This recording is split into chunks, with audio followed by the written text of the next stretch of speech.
कोई व्यक्ति दूसरे का अपमान क्यों करता है? क्या आपने कभी विचार किया है? वैसे तो हम भी बिना कारण बहुतों का अपमान करते हैं।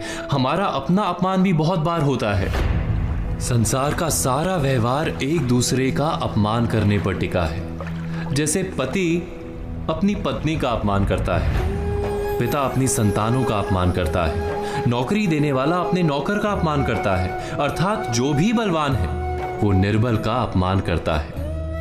यदि हम शक्तिमान हैं तो अपमान के बदले में लड़ाई करते हैं, और यदि लड़ने की शक्ति नहीं होती तो हम अपमान सह लेते हैं, स्वयं को निर्बल और असहाय मान लेते हैं। हमें छोटे होने का एहसास होता है। ऐसा प्रतीत होता है जैसे हमारी आत्मा कुचली गई हो। किंतु कोई किसी का अपमान क्यों करता है?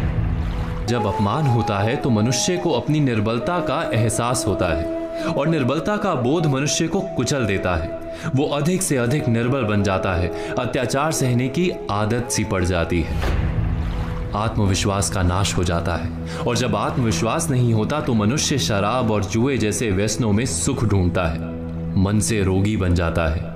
आखिर किसी भी मनुष्य की ऐसी दुर्गति कोई क्यों करता है? अपमान करने वाला वास्तव में क्या सिद्ध करना चाहता है?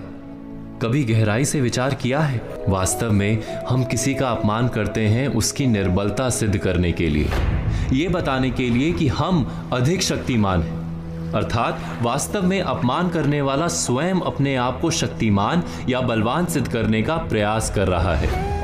अपमान करने वाला हकीकत में अपनी शक्ति से आश्वस्त नहीं है, उसे अपनी शक्ति पर भरोसा नहीं है।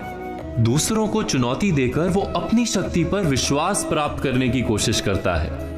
क्या ये सच नहीं? जब हम किसी का अपमान करते हैं तो वास्तव में इतना ही प्रकट करते हैं कि हमें अपने बल पर भरोसा नहीं। हमें संसार एक अविरत संघर्ष प्रतीत होता है, कभी ना रुकने वाली एक जंग सी दिखाई देती है। हम अपने निकट आने वाले सभी को प्रतिद्वंदी मानते हैं, फिर वो पति या पत्नी ही क्यों ना हो। हमें निरंतर लगता है कि हमें अपनी शक्ति सिद्ध करनी होगी, अन्यथा हमारा शोषण होगा, हम किसी के गुलाम बन जाएंगे। किंतु क्या हमने कभी विचार किया है कि दूसरों को प्रतिद्वंदी अर्थात दुश्मन मानने के बदले कलीग मान लें, हमारी सहायता करने वाले सहयोगी मान लें, अर्थात दूसरे व्यक्ति को प्रेम करें तो उसका अपमान करना आवश्यक ही नहीं होगा। किंतु प्रेम करने के लिए आत्मविश्वास आवश्यक है।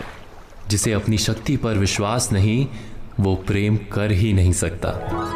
अर्थात जिसका हृदय आत्मविश्वास से भरा होता है, ना वो अपमान करता है, ना अपमान को स्वीकार करता है। क्या ये सत्य नहीं? इस तथ्य पर विचार अवश्य कीजिएगा।